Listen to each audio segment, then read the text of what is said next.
स्वागत है बच्चों। इस वीडियो में हम लोग सीखने जा रहे हैं कि how do we apply Coulomb's law in case of continuous charges. तो इस वीडियो में हम लोग ये सीखेंगे कि अगर कंटिन्यूअस डिस्ट्रीब्यूशन ऑफ चार्ज दिया रहे तो उसकी वजह से किसी एक गिवन चार्ज पर फोर्स कैसे कैलकुलेट किया जाए। तो जैसा कि हम लोग जानते हैं कि अगर डिस्क्रीट चार्जेज होते या फिर n नंबर ऑफ चार्जेज होते और उसकी वजह से किसी एक गिवन चार्ज पर हमें जब फोर्स निकालना होता है तो हमने क्या बोला कि हम लोग क्या जानते हैं कि सुपरपोजिशन थ्योरम होल्ड करता है। मतलब कि हर एक चार्ज की वजह से उस गिवन चार्ज पर फोर्स निकालना है एज इफ कि बाकी सारे चार्ज अब्सेंट हो।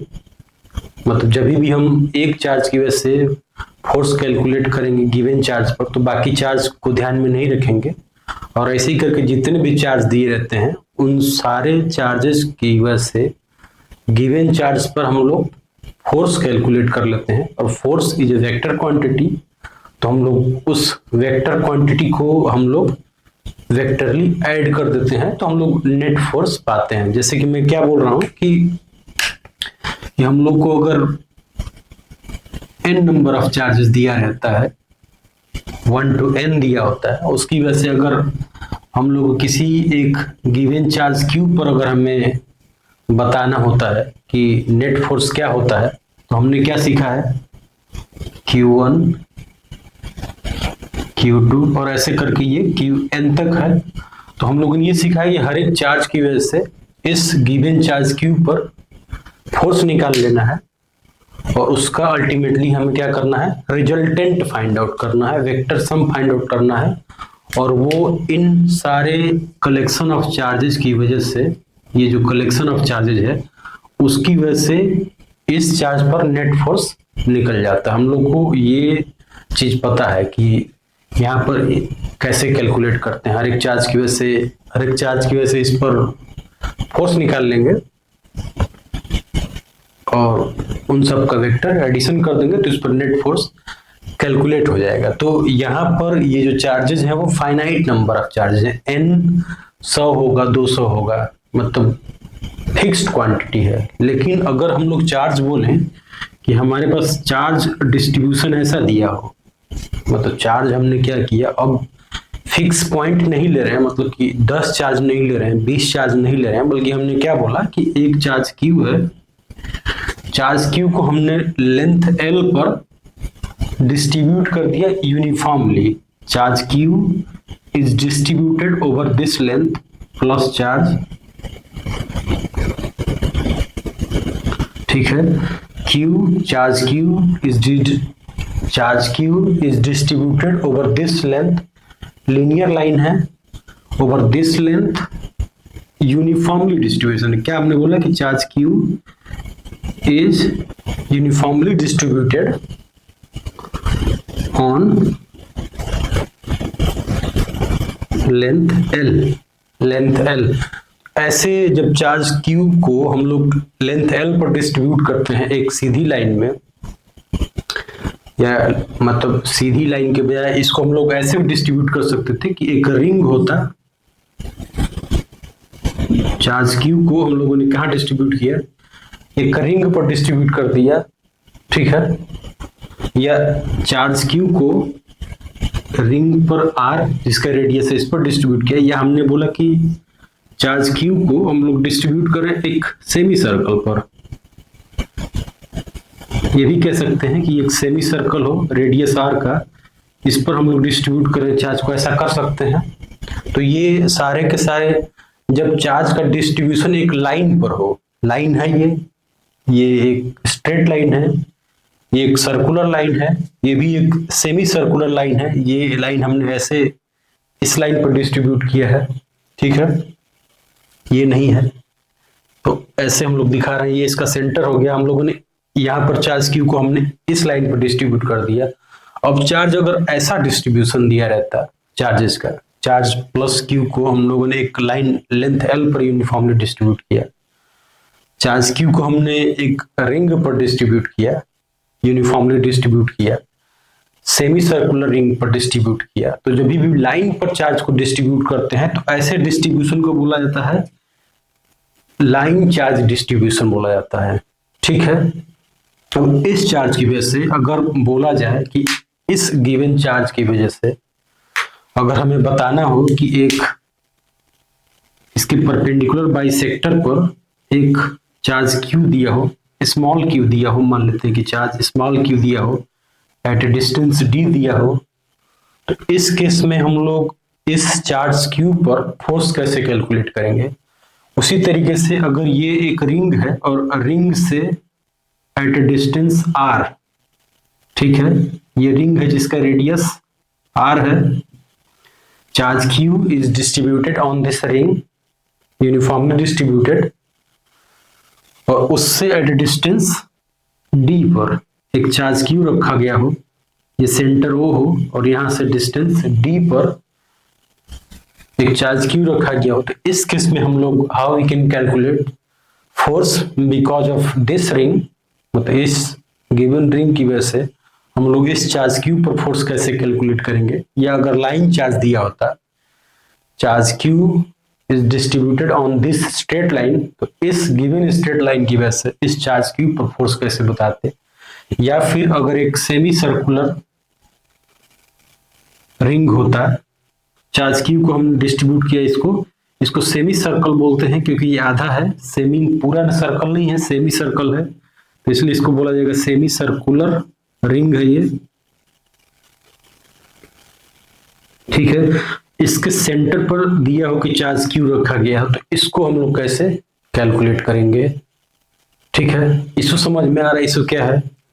इशू ये है कि अगर फाइनाइट नंबर ऑफ चार्जेस दिए रहते हैं तो हम लोग सीधा सीधा वेक्टर सम कर लेते, जैसे इसकी वजह से यहाँ पर फोर्स निकाल लेते, हर एक चार्ज की वजह से फोर्स निकाल लेते, और यहाँ पर जो नेट फोर्स लग रहा है उसका हम लोग अल्टीमेटली क्या बोलते हैं कि हम लोग वेक्टर सम करते हैं, F1 F2 F3 ऐसे करते करते Fn तक जितने भी चार्जेस दिए गए होंगे, ये सारे का जो समेशन आएगा उसको बोलेंगे कि net force on this charge Q है। ये ऐसे चार्ज जब चार्ज क्वांटाइज्ड हो, एक एक पॉइंट पर रखे गए हो, मतलब अलग अलग हो, क्वांटाइज्ड से मतलब नहीं है, चार्ज अलग अलग जब रखे गए हो एक फिक्स पॉइंट पर, यहाँ पर चार्ज Q1 है, Q2 है, तो ऐसे चार्जेस को हम लोग बोलते हैं डिस्क्रीट चार्जेस। इसको हम लोग बोलेंगे डिस्क्रीट चार्ज।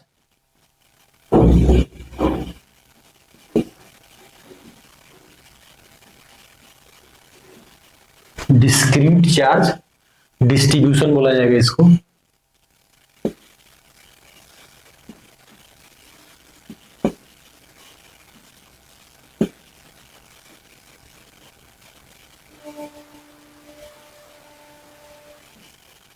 ठीक है, तो डिस्क्रीट चार्जेस की वजह से हम लोग किसी एक गिवन चार्ज क्यू पर फोर्स आराम से निकाल लेते हैं बाय यूजिंग सुपरपोजिशन प्रिंसिपल।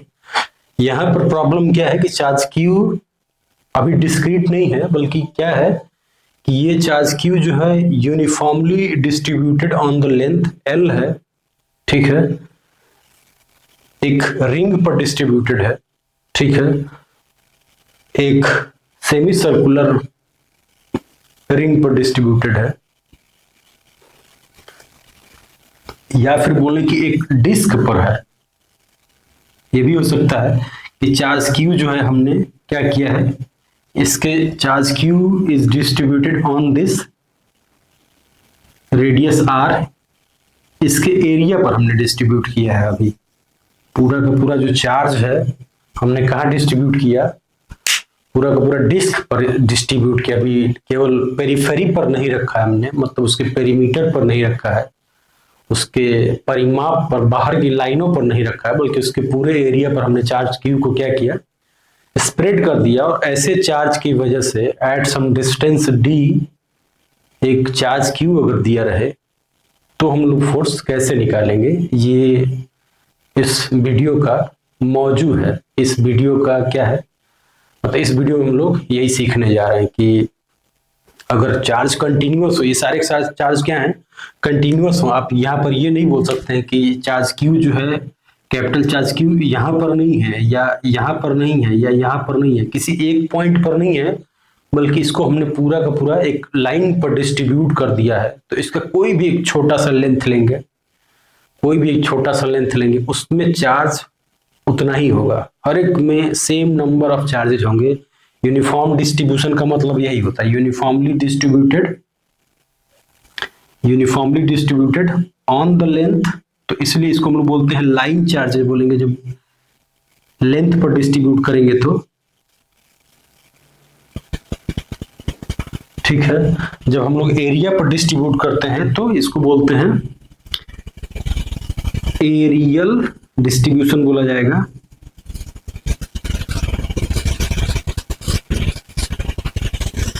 ठीक है, हम लोगों ने एरिया पर डिस्ट्रीब्यूट किया अभी चार्ज को, तो इसके किसी भी एक स्मॉल एरिया में, कोई भी एक स्मॉल एरिया या कोई भी फिक्स एरिया लेंगे, अगर मान लेते हैं कि 10 मीटर स्क्वायर का एक सर्कल होता है, तो इसके हर एक 1 मीटर स्क्वायर का जो एरिया होगा उसमें सेम चार्ज होगा, या हर एक 0.01 मीटर का जो एरिया होगा, 0.1 मीटर स्क्वायर का जो एरिया होगा, उसमें किसी भी पॉइंट पर, यहाँ पर 0.1 मीटर स्क्वायर का एरिया लेंगे, उसमें उतना ही चार्ज होगा।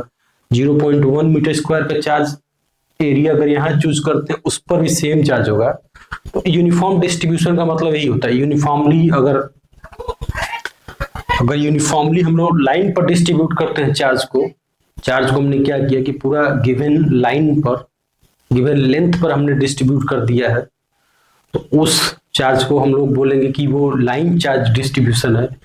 जब एरिया पर डिस्ट्रीब्यूट करेंगे तो बोलेंगे एरियल चार्ज डिस्ट्रीब्यूशन। हम लोग चार्ज को क्या कर सकते हैं कि पूरे के पूरे वॉल्यूम में भी डिस्ट्रीब्यूट कर सकते हैं, तो उसको बोलेंगे वॉल्यूम चार्ज डिस्ट्रीब्यूशन। होपफुली ये बात समझ में आ रही है। तो हम लोग क्या मतलब इसमें जा रहे हैं कि कंटिन्यूअस चार्ज डिस्ट्रीब्यूशन हम लोग देखने जा रहे हैं। यहाँ पर क्या बोल रहे हैं हम लोग कि we want to find out how a uniformly distributed charge q over a length l, ठीक है ना, एक लेंथ l पर अगर चार्ज q डिस्ट्रीब्यूट किया गया है, तो इसकी वजह से एट ए डिस्टेंस d पर हम लोग कैसे फोर्स कैलकुलेट करेंगे, ये इस टॉपिक में हम लोग सीखने जा रहे हैं। या फिर एक सर्कुलर रिंग दिया होता तो उस पर, उससे एट सम डिस्टेंस, उसके सेंटर से एट सम डिस्टेंस d पर हम लोग कैसे फोर्स कैलकुलेट करेंगे। समझ में आ रहा है इसको क्या है कि हम लोग ये जो पढ़ने जा रहे हैं इसको बोलते हैं कंटिन्यूअस चार्ज डिस्ट्रीब्यूशन। टॉपिक क्या है, continuous charge distribution. Charge continuously distributed है। अब ये चार्ज का जो डिस्ट्रीब्यूशन है वो हो सकता है कि एक लाइन पर हो, एक लेंथ पर हो, और वो लाइन का शेप कुछ भी हो सकता है। वो एक स्ट्रेट लाइन हो सकता है, वो एक रिंग हो सकता है, ये रिंग है, ठीक है, एक रिंग है, ये भी लेंथी है। इसका एक सिरा अगर काट दिया जाए यहाँ से, इसको हम लोग अगर फैलाते हैं तो इसका लेंथ 2πr होता है, ये भी एक लेंथी है। इस पर हमने चार्ज क्यू को डिस्ट्रीब्यूट किया है। ये एक सेमी सर्कुलर रिंग है, ये भी एक लेंथ ही है, इसका लेंथ है एल जो है वो πr है, रेडियस अगर r दिया है तो। हमने बोला कि चार्ज क्यू को हम लोग एरिया में भी डिस्ट्रीब्यूट कर सकते हैं। एरिया किसी भी तरीके का हो सकता है, एक सर्कुलर एरिया हो सकता है, एक रेक्टेंगुलर एरिया हो सकता है, ठीक है। तो ऐसे केसेस में फोर्स, ऐसे केसेस में किसी एक चार्ज क्यू पर फोर्स कैसे हम लोग कैलकुलेट करेंगे, ये मतलब समझना है इस वीडियो में, ये हम लोग समझने की कोशिश कर रहे हैं। तो हमने क्या बोला कि इशू क्या है इसमें, अगर फाइनाइट चार्जेज होते हैं, जैसे कि अब एक सिंपल केस लेते हैं, एक एक करके देखेंगे, ये वीडियो हो सकता है लंबा हो जाए। Let us have charge Q distributed on this given length l, ठीक है। चार्ज क्यू को हमने क्या किया, लेंथ l पर हमने यूनिफॉर्मली डिस्ट्रीब्यूट किया। Uniform distribution is important.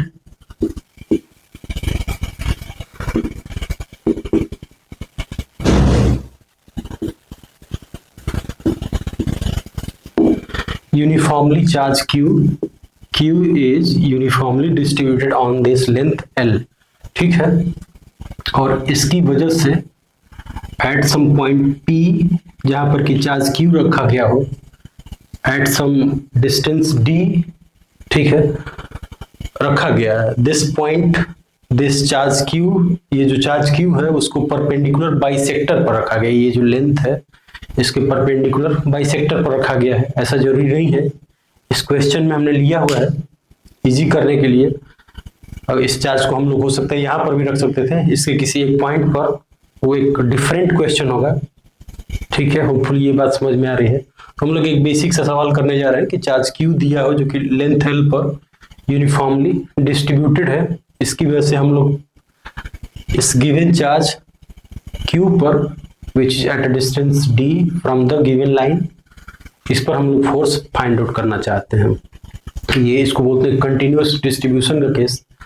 तो अभी भी हम लोग यूनिफॉर्म, अभी भी हम लोग उसमें जो सुपरपोजिशन प्रिंसिपल अभी भी अप्लाई करेंगे। सुपरपोजिशन प्रिंसिपल के बगैर ये क्वेश्चन सॉल्व नहीं हो सकता है।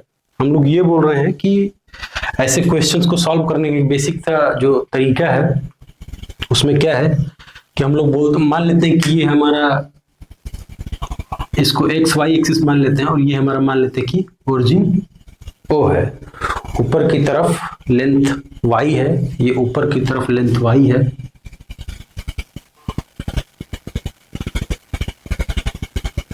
ठीक है, ये प्लस y है, ये माइनस y है, ये इधर प्लस x है, पॉजिटिव x, ठीक है, ये हमारा ओरिजिन है, हमने एक्सिस ऐसे चूज किया है। तो इस हिसाब से इस पॉइंट का जो कोऑर्डिनेट है वो हो जाएगा L/2, इस पॉइंट का जो कोऑर्डिनेट हो जाएगा वो -L/2, 0, -L/2, ऊपर वाले पॉइंट का कोऑर्डिनेट हो जाएगा L/2, मतलब 0, L/2, ठीक है। इस तरीके से इस पॉइंट का कोऑर्डिनेट हम लोग बता सकते हैं। इसमें क्या है कि हम लोग एक लेते हैं कि एट डिस्टेंस y, यहां से हम लोग लेते हैं एट डिस्टेंस y एक dy लेंथ लेते हैं। हम लोगों ने क्या बोला कि एट डिस्टेंस y, ओरिजिन से एट डिस्टेंस y हमने एक लेंथ dy लिया और इस लेंथ dy में चार्ज कितना हो जाएगा, ठीक है, टोटल चार्ज Q है, डिस्ट्रीब्यूटेड ओवर लेंथ L है, तो Q/L जो है इसको हम लोग क्या बोलते हैं, Q/L is a quantity lambda called charge per unit length. Charge per unit length ये क्या है, इसका क्वांटिटी कूलम पर मीटर होना चाहिए यूनिट। हम लोगों ने लेमडा क्या डिफाइन किया, lambda is a quantity called charge per unit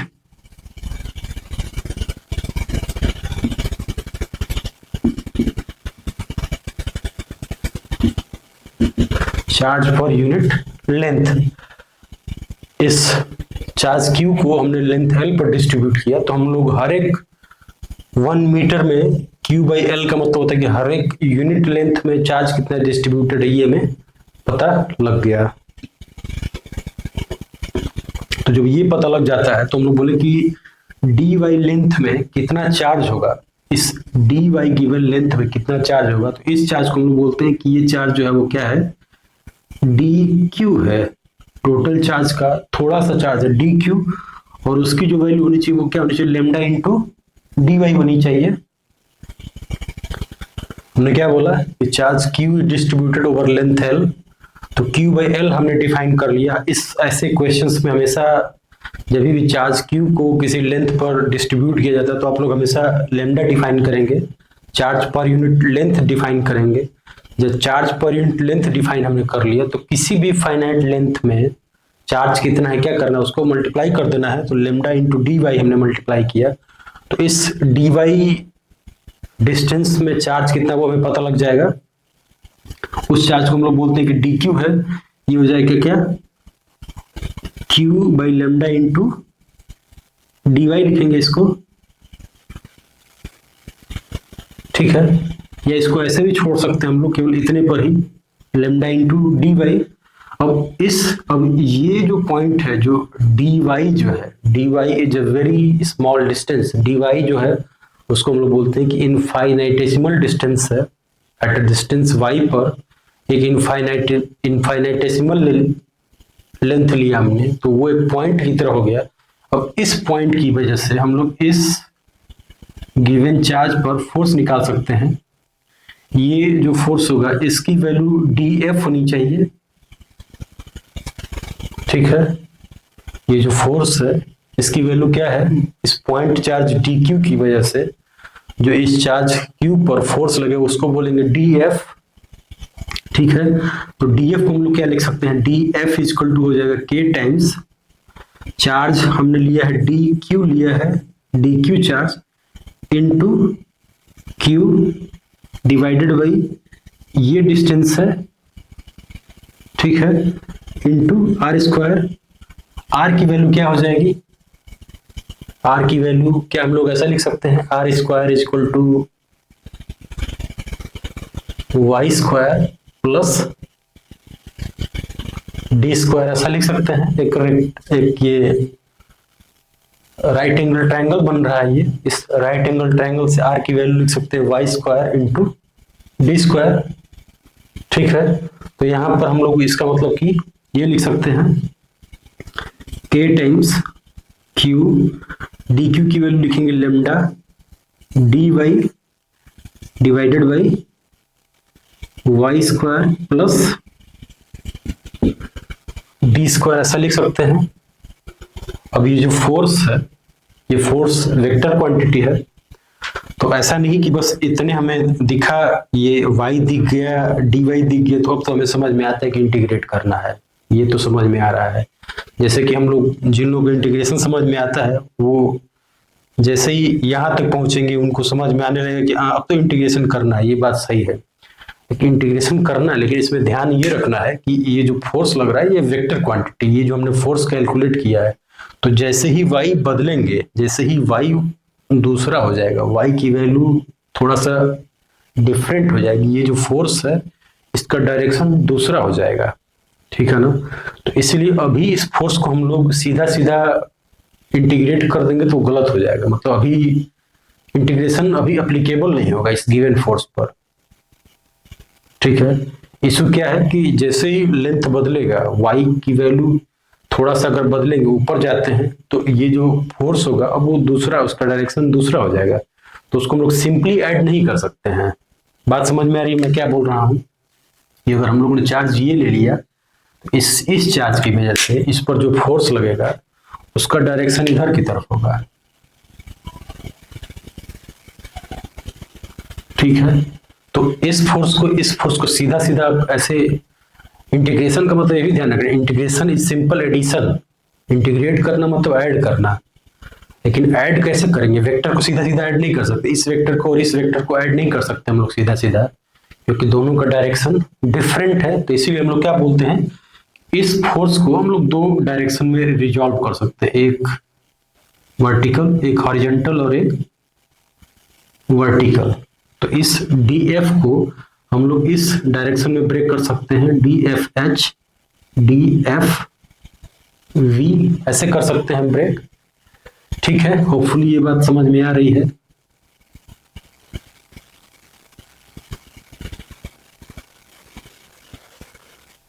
ठीक है, तो इस फोर्स को, जो ये गिवन फोर्स है, इसको दो डायरेक्शन में ब्रेक कर लिया, dFH, dFV, ठीक है। इसके दो डायरेक्शन, dFH और dFV, ठीक है।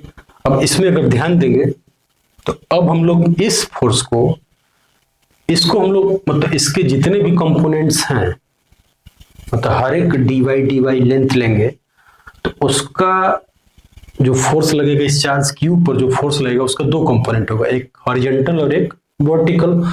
उन दोनों फोर्सेस को हम लोग अलग अलग इंटीग्रेट कर सकते हैं। मतलब कि अगर हम लोग, मैं क्या बोल रहा हूं कि हम लोग dFH जो है इसका हम लोग सीधा इंटीग्रेशन कर सकते हैं, and we can also integrate dFV, क्योंकि अब ये इसका डायरेक्शन डाउनवर्ड है, ठीक है, इसका डायरेक्शन डाउनवर्ड होगा, हर एक फोर्स को हम लोग लेंगे तो डाउनवर्ड होगा तो इसका डायरेक्शन फिक्स हो गया, इसका डायरेक्शन हॉरिजॉन्टली आउटवर्ड है, ये हमें डायरेक्शन मिल गया। तो इसको इंटीग्रेट सीधा सीधा मतलब किसी भी गिवन स्मॉल चार्ज के लिए, स्मॉल डिस्टेंस डी वाई के लिए जो फोर्स आएगा उसका कंपोनेंट ये होगा।